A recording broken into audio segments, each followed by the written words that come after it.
In addition to oil and gas, fertilizers, which is very important for developing countries, petrochemicals, sulfur, they are all interrupted.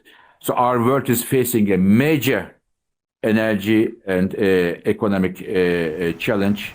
Analüütikud ei välista, et nafta hind võib Hormuzi blokaadi tõttu tõusta $200 ehk peaaegu 2 korda kõrgemale kui praegu. Ameeriklaste jaoks on ootamatu häda aga seegi, et Iraan ei astu vastasseisus sammukestki tagasi. Iraani televisioon edastas riigi kõrgema juhi Mojtaba Khamenei avalduse, mille kohaselt on sõda loonud Lähis-Idas aluse uuele ajastule ning USA'd ootab ees häving. ما با همسایگانمان در پهنه‌یابی خلیج فارس و دریای عمان هم سرنوشت هستیم و بیگانگانی که از هزاران کیلومتر دورتر طمعکارانه در آن شرارت می‌کنند جایی در آن ندارند مگر در قعر آبهایش. Ka Iraani president Masoud Pezeshkian hoiatas USA'd, et blokaad on hukule määratud ning USA korraldatud Iraani sadamate piiramine on rahvusvahelise õiguse vastane.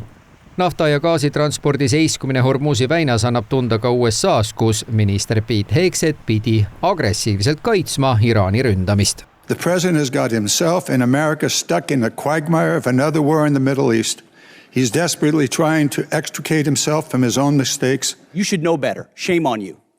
Calling this a quagmire 2 months in. The effort, what they've undertaken, what they've succeeded, the success on the battlefield that could create strategic opportunities, the courage of a president to confront a nuclear Iran, and you call it a quagmire, handing propaganda to our enemies, shame on you for that statement. And statements like that are reckless to our troops. Don't say I support the troops on one hand, and then a 2-month mission is a quagmire. That's a false equivalation. Who are you cheering for here? Who are you pulling for? Vaid 2 kuud tagasi oli kongressi ülekuulamisel väga ärritunud ka toonane justiitsminister Pam Bondi, kes vaid 2 kuud hiljem vabastati oma kohalt. Tõsi on aga see, et ministrite vahetamine maailma naftaturu hinda ei kõiguta.